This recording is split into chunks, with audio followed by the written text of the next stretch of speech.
Techniques of teaching grammar. Teach the grammar point in the target language or the student's first language or both. The goal is to facilitate understanding. Grammar అనేటువంటిది మనం బోధించేటువంటి సమయంలో మనం ఏ భాష అయితే నేర్పించాలనుకుంటున్నామో అది చాలా ముఖ్యమైనటువంటిది. The students first language are both. వాళ్ళకి గోల్ ఈజ్ టు ఫెసిలిటీ, ఏదైనా సరే వారికి అర్థమయ్యేలాగా చెప్పాల్సినటువంటి బాధ్యత మన మీద ఉందన్నమాట. Present grammar points in return and oral ways to address the needs of students. తర్వాత చెబుతూ నీడ్స్ ఆఫ్ స్టూడెంట్స్కి ఏవైతే అవసరాలుగా ఉన్నాయో అవన్నీ కూడా వినియోగిస్తూ డిఫరెంట్ లెర్నింగ్ స్టైల్స్, రకరకాల విధానాల్లో వారికి నేర్పిస్తూ ఉండాలి. An important part of grammar instruction is providing examples. Teachers need to plan their examples carefully around two basic principles. ఇక్కడ ఏంటి అంటే గ్రామర్ టీచ్ చేసేటువంటి సమయంలో ఖచ్చితంగా వారు కొన్ని ఉదాహరణలు అయితే టీచర్లు ఇవ్వాలన్నమాట. సో ఆ ఉపాధ్యాయులు ఇచ్చేటువంటి సమయంలో చాలా జాగ్రత్తగా రెండు ప్రిన్సిపల్స్ని మైండ్లో పెట్టుకొని ఇవ్వాలన్నమాట. సో అవేంటి అంటే be sure the examples are accurate and appropriate. ఏవైతే మీరు ఉదాహరణలు ఇస్తున్నారో అవి చాలా చక్కగా ఉండాలి, అర్థవంతంగా ఉండాలి. Use the examples as teaching tools. Okay, so ఈ యొక్క ఉదాహరణలు మీరు చెప్పడానికి ఉపయోగించే వస్తువులాగా వాడండి. Traditional grammars for grammar sake. Okay, so సాంప్రదాయబద్ధంగా చూసినట్లయితే ఈ యొక్క గ్రామర్ అనేటువంటిది గ్రామర్ కోసం చెప్పబడేటువంటి విధంగా. Do substitution drills for irregular verbs. Irregular వర్బ్స్ని మరలా వారితో చెప్పించడం ద్వారా వారికి నేర్పించడం.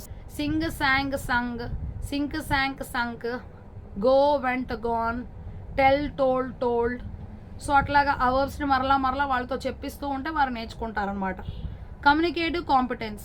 Grammar for communication sake. ఇదెందుకు మనం మాట్లాడటం కోసం నేర్పించేటువంటి గ్రామర్ అనమాట.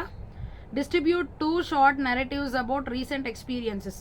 ఇక్కడ ఏం చేయాలంటే రెండు ఏవైతే చక్కగా వర్ణింపబడి ఉన్నటువంటివి ఉన్నాయో ఈ మధ్య కాలంలో మనకు జరిగినటువంటి అనుభవాలు ఆర్ ఈవెంట్ సందర్భాలు, each 1 to half of the class. So ప్రతి ఒక్కరికి కూడా సగం మందికి ఇవి ఇవ్వాలన్నమాట. ఒక్కొక్కటి సగం మందికి ఇవ్వాలి. Teach the irregular verbs that అక్కర్ in the text. ఈ యొక్క రాయబడినటువంటి ఆ యొక్క మ్యాటర్లో ఈ ఇర్రెగ్యులర్ వర్బ్స్ ఉంటాయి, వాటిని మరలా ప్రత్యేకంగా చెప్పాలి.